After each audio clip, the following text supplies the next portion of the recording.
Hello friends Odisha staff selection commissioner बा O double SSC तरफ आपण एक गुरुत्वपूर्ण अपडेट रही मार्च मसरे कौन कौन एग्जाम कर तार एक सर्ट नोटिफिकेशन जारी जैकि मार्च कैलेंडर आपणकर मार्च मसरे कौन कौन एग्जाम कर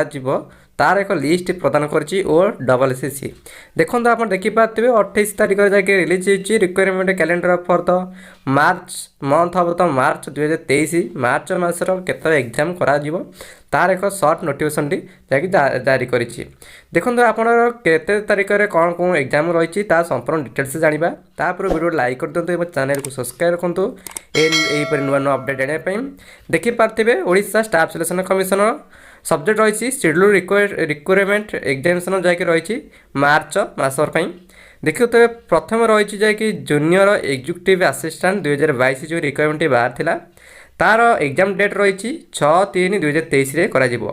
से देखो regular teacher of government secondary school 2022 जो बाहर थिला तार प्रिलिमिनारी एग्जाम करा 10/3/2023 रु 13/3/2023 भितर ही से देखो कमांड पोस्ट ग्रेजुएट लेवल जैसे स्पेशलिस्ट एग्जामिनेशन 2022 जहाँ रही 26/3/2023 एग्जाम कर देखो आप वेलफेयर वेलफेयर एक्सटेंशन ऑफिसर बा WEO जैसे 2021 जो रिक्वायरमेंट बाहर आपंकर 23/3/2023 एग्जाम कर जूनियर एग्जीक्यूटिव असिस्टेंट जैसे 2022 बाहर तार आपंकर सर्टिफिकेट वेरिफिकेशन कर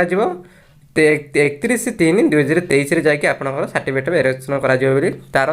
जगह शेड्यूल कराई यही तारीख ही आपंकर यही तारीख ही पारे कि डेट टी बढ़ी जापे कि मार्च मसरे ही तार एक सर्ट नोटिफिकेशन रही।